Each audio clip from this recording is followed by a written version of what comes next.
actually is not a problem when you're motivated, when you've got a real reason. And you know, the problem with learning progressions research in a way, or not a problem, it's just a risk, is that it kind of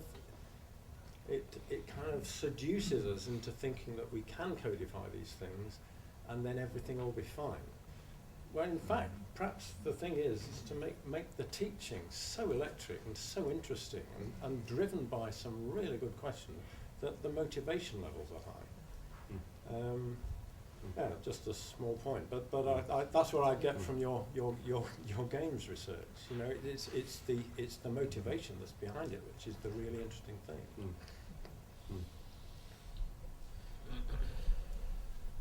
Let me add something to that. I think it's really critical for educators to show how that advanced learning that happens in the games relates to something else we're trying to teach them. And you can sort of see the parallels.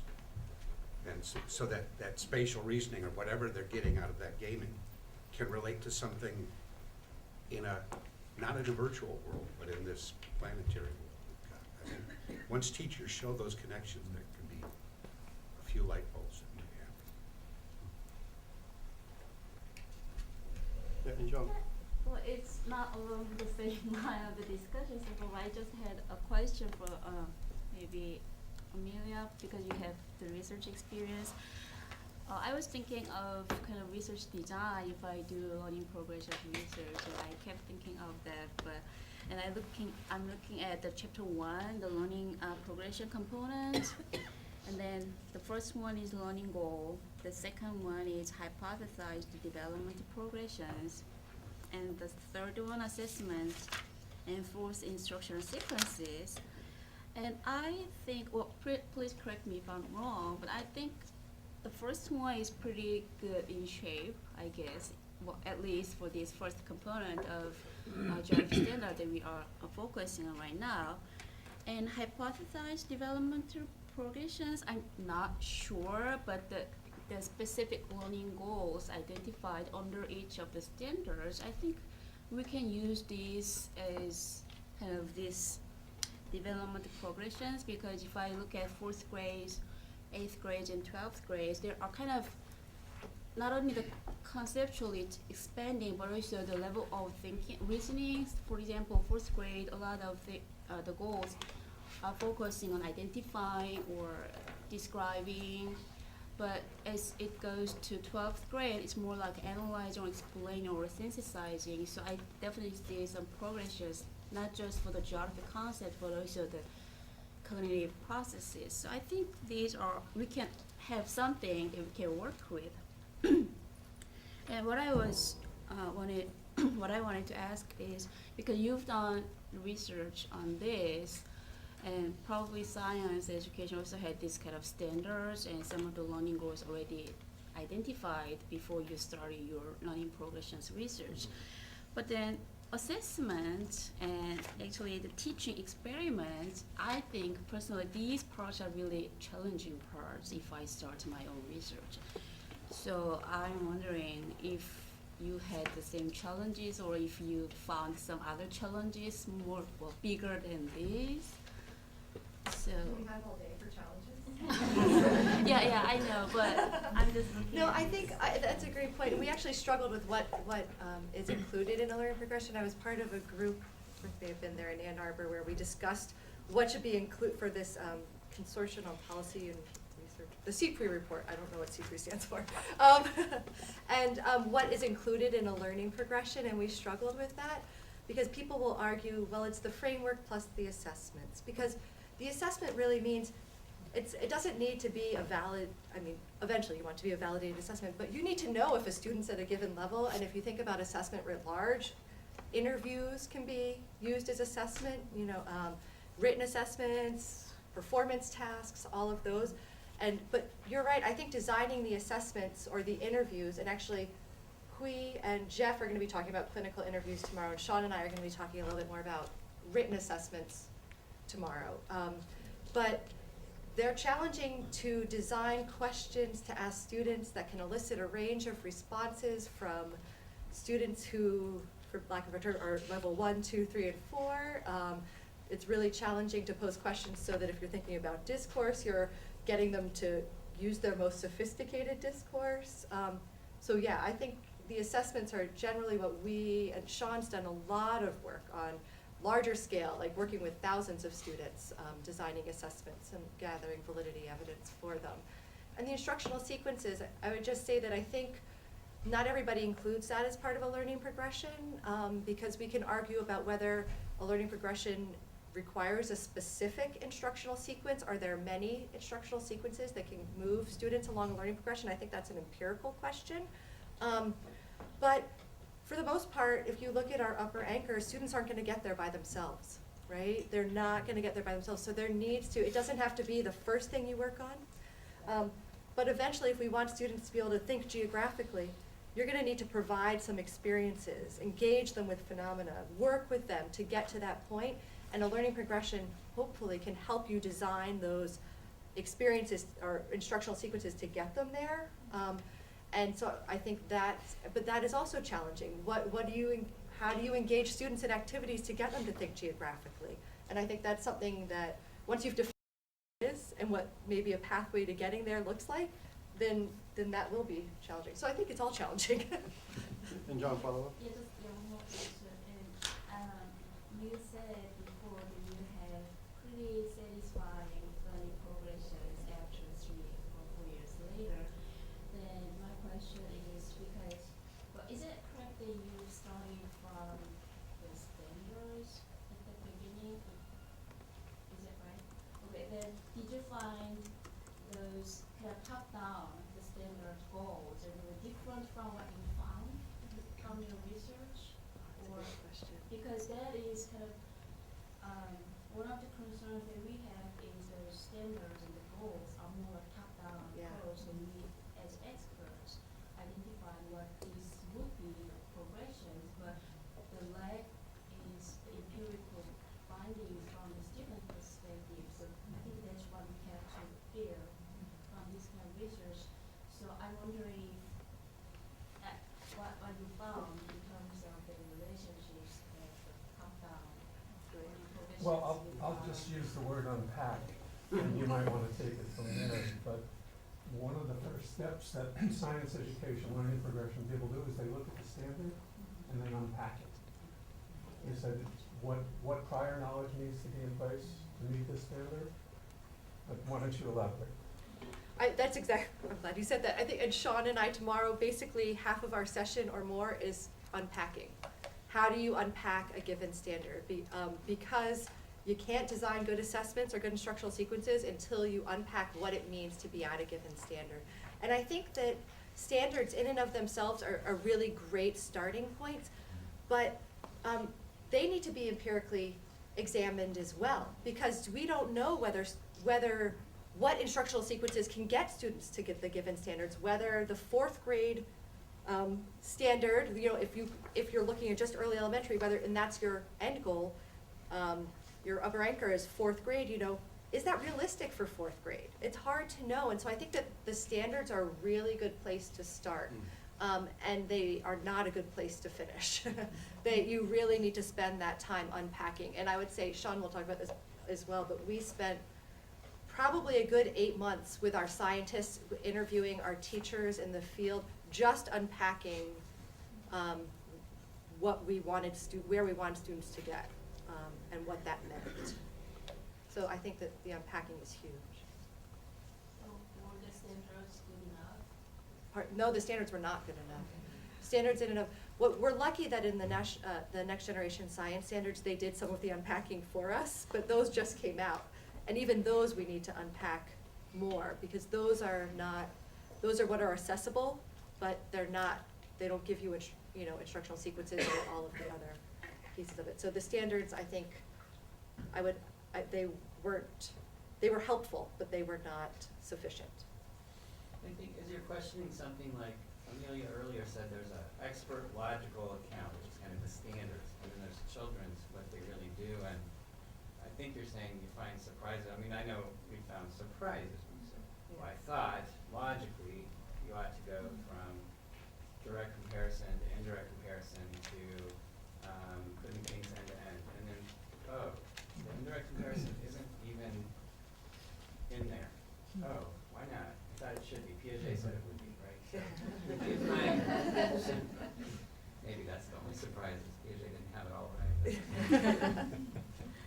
Rebecca? I'm wondering if in the learning progressions discussion, has that become political at all? I mean, the standards, of course, certainly are very political Yeah. right now. Right. And I'm hearing this is a very academic discussion, and it's almost a freeing opportunity to not have it sit in a political space and can be sitting here among academics. So, but I'm wondering if I've missed any of that discussion, or if it's just, you know, controversial within the teaching profession or between academics. So I was just wondering for a little insight on that. The learning progressions discussion, you know, because the standards seem to me where, certainly in the creation of the state standards, which I was involved in Colorado, you wanted to pay attention and bring in a number of experts and, you know, people from different levels of education, because you were trying to address so many issues. And I'm wondering if in your research you found that people really care, or they just want the kids to learn something. Well, I'll answer that. Rick probably has a better answer than I do, but the only controversy that I've seen is that we're in Washington DC, can I say this? No. But the politicians want a quick and easy fix. They want to pick something up, and so they've adopted, or they've co-opted learning progressions as a framework almost I would argue prematurely. And so they're kind of saying, look at what they have. They're these learning progressions, and of course, we need to move a little faster as a field, but we're kind of saying these aren't validated frameworks yet. You know, you don't put these to be used to design NAEP or to design these large-scale assessments because we don't know if they're valid yet. And they just saw that, yes, look what we have. And so that's my only insight, but I don't know if there are others. Well, the Fordham Foundation has come out against learning progressions. And so that's technically in the company. On what ground? That we're doing more inquiry than we are conceptual learning. That it's really about your commitment to the outcomes and learning goals. Back to the Ames question that Dave brought up. You know, what is it that you want children to be able to do and understand at the end of the day, at the end of the sequence, whatever it may be. And so there's political conversations about different end games. And so, you know, Fordham Foundation was involved in a lot of our conversations along the way. They would stop in, we'd tell them, and they would say, well, you know, we just don't like your strong emphasis. You're doing too much inquiry. And that's just like fingernails on the blackboard to a lot of science educators, and we see that as the context within which deep learning occurs. But that's not necessarily the way that everyone sees the world. So therein lies the problem. I think just a implementational issue is that once you have a learning progression framework that may include, you know, description and assessments and even curricular materials, they're helping teachers to be able to use them effectively becomes a whole. It's like kind of the next mountain, I think, in learning progressions, and you know, it's kind of a whole new set of knowledge and practices for teachers in a way. So that's another kind of implementational challenge associated with using them. And so you may have what, you know, is validated kind of by the BEAR folks at Berkeley as, you know, this really measures students' learning, but in terms of implementation, it may not be easy to then just kind of dump it in classrooms and have students have great learning outcomes. Yeah, and building off what Beth is saying, kind of going back to the standards, when you start going back to teachers to implement materials, if you haven't grounded your learning progression work in the standards and make a clear connection for teachers, it can be very difficult for them to use them in their classrooms.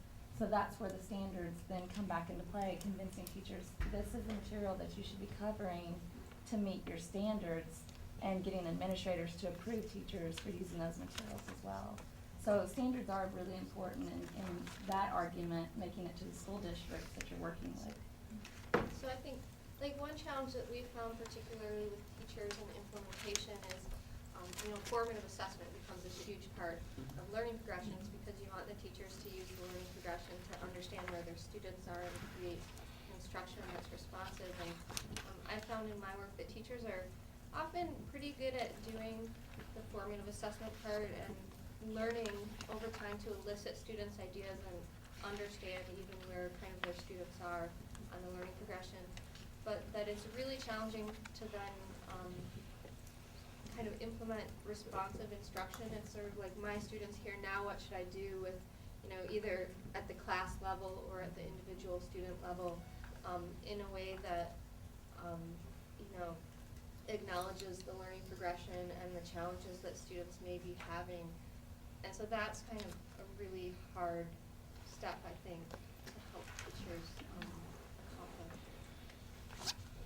And I'll just say that I don't think it's at all that teachers cannot do that, it's that there is not time usually built into the day for them to do that kind of thinking in any sort of elaborate way, right? When most of your job is about doing, it makes it a lot harder. So the challenge is not that teachers are unable to do that, but how can they do that in a very time efficient manner to really get that moving for the next day, right? For multiple preps, right? How do you do that? And it's sort of developing that expertise so it becomes more ingrained in what you're doing rather than, when you're a novice, everything is more, kind of takes more time and thinking, and time is not one of those things that teachers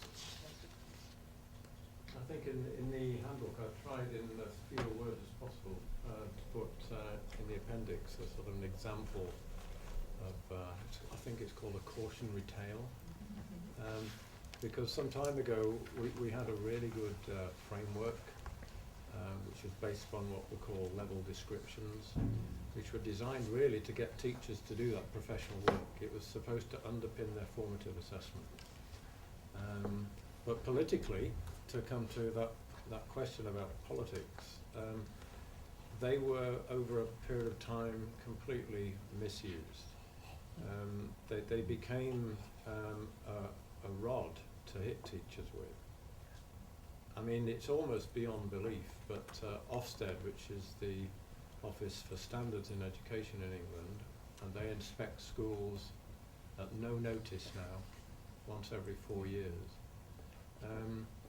They never actually officially said it, but people understood that what Ofsted were expecting to see when they observed a 40-minute lesson was pupils making progress.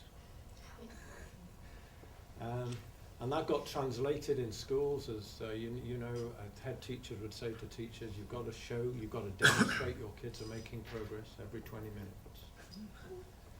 I mean, this is ludicrous, absurd, ridiculous. But the reason I'm saying this is because the idea of progressions became a political tool to control teachers and attack schools. And I don't think America's much different from the UK in that respect. Teachers are under incredible pressure to perform. And so I think when one develops these professional tools, it's a process of trying to keep hold of that professional tool and withstand these political pressures. Very, very difficult. It's another sort of obvious tension that we have to not push away and avoid as if it didn't matter, because these things do. Yeah. We have time for one more question before our break. Leave that to Ola. This is going to be a comment, and maybe suggestion, because from what I understand, this meeting is partly about sort of training new researchers into doing research on geography education, right? Partly.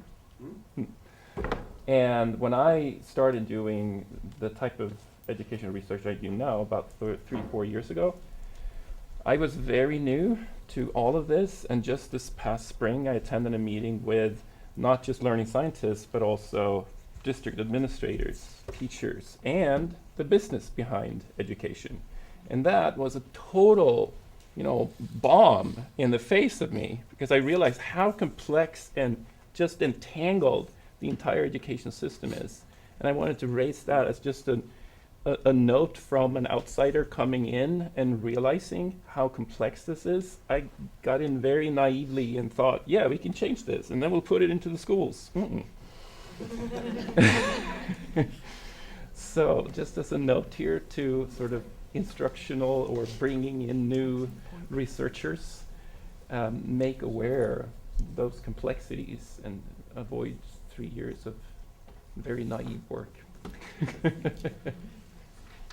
raise a lot of important issues and we have that we need to further reflect on. And can we just give a round of applause to our panel?